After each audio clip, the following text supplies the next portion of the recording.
इयत्ता 7वी. माझ्या शाळेचे नाव कै एच.एस. पाटील प्राथमिक आश्रमशाळा नागनहळ्ळी. मी पर्यावरणासाठी 2 शब्द सांगणार आहे. आपण आपल्या पर्यावरण स्वच्छ ठेवावे.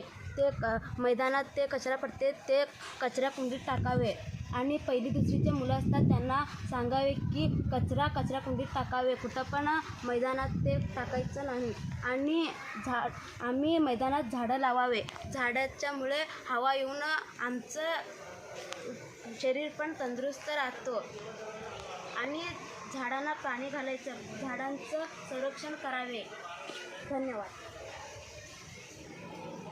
माझे नाव प्रतीक चंद्रकांत राठोड आहे. मी इयत्ता 7वीत आहे आणि माझ्या शाळेचे नाव कै एच.एस. पाटील प्राथमिक आश्रमशाळा आहे नागनहळ्ळी. आणि मी तुम्हाला पर्यावरणविषयी 2 शब्द सांगणार आहे. पर्यावरण कधी स्वच्छ ठेवावे, कधी घाण न करावे. आणि ते जे ऑक्सिजन म्हणजे शुद्ध हवा असते त्याबद्दल आपला अंग पण तंदुरुस्त राहतो. आणि आपण जी चॉकलेट बिस्किट खाल्लेलं असतं त्याचे जे व्यापर असतात ते इकडे तिकडे टाकू नये. आणि कुठे पण मैदानात दिसले तर ते उचलून डस्टबिनमध्ये टाकावे.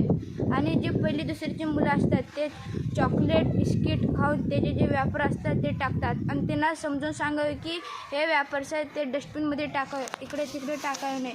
आणि ते पण त्यांना जेव्हा समजते ते पण दुसऱ्यांना सांगतील की जे व्यापर्स आहेत तुम्ही खाऊन टाकलेले ते पण डस्टबिनमध्ये टाकावे. मग कधी ते जे व्यापर्स इकडून चुकून कुणाकडून राहिलं असेल तर ते जे बाकीचे जे निर्जीव प्राणी असतात ते पण खाऊन त्यांच्या पोटात ते गाठ होते त्या प्लॅस्टिकची, त्यामुळे त्यांची मृत्यू आणि हत्या पण होऊ शकते. म्हणून कधी प्लॅस्टिकला इकडे तिकडे टाकू नये. धन्यवाद.